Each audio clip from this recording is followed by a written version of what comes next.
criminals at the border. The Venezuelan prison gang known as Tren de Aragua is reportedly attacking border agents with knives, attacking them with tire irons.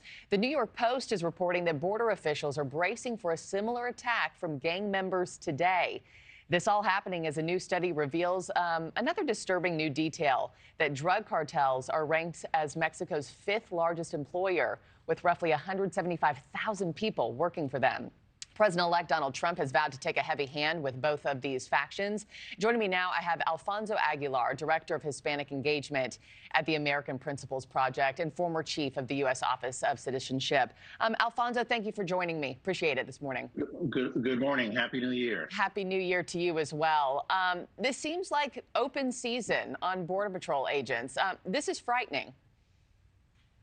Well, it is. I think they're taking advantage of the time that they have before President Trump takes over in January 20th.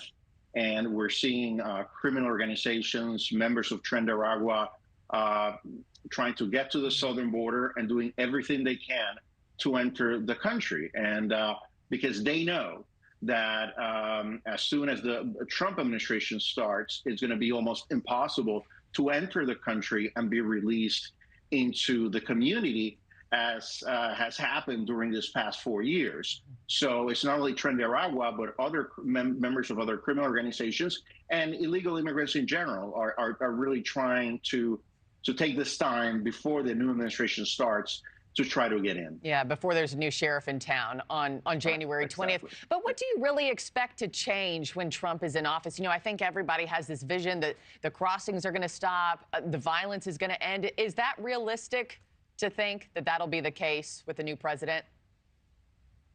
Well, I think so, because I think President Trump will probably on day one declare some sort of emergency based on the Immigration and Nationality Act, and which would allow us to basically close the border and not allow anybody to come in until we achieve operational control of the border.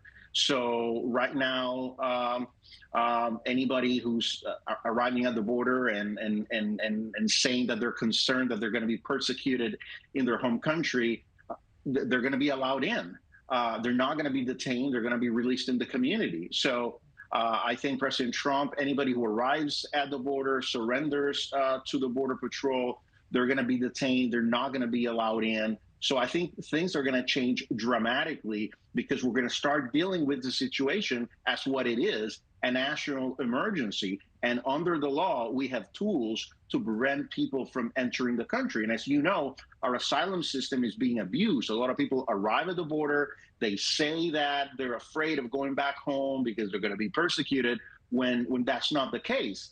But they're still allowed to come in and they're released in the community. That's why we have Tren de Aragua operating in 18 states now. Yeah, it's wild just how widespread their reach has become.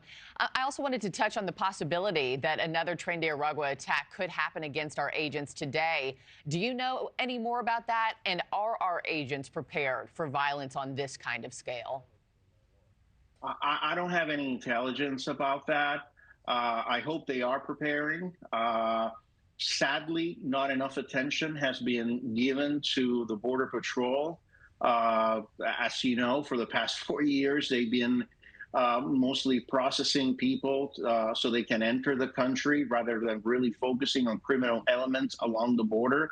So, you know, part of disincentivizing this massive wave of immigrants towards our southern border is to ensure that numbers come down so that the Border Patrol can really focus on criminal elements, those trying to smuggle drugs into the country, those trying to smuggle individuals, children for labor, for sex.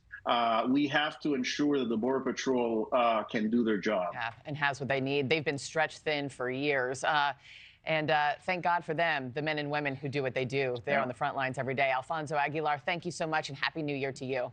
Thanks for watching, everybody. Go to joinnn.com to find NewsNation on your television provider. Also, don't forget to click that red subscribe button below to get more of NewsNation's fact-driven, unbiased coverage.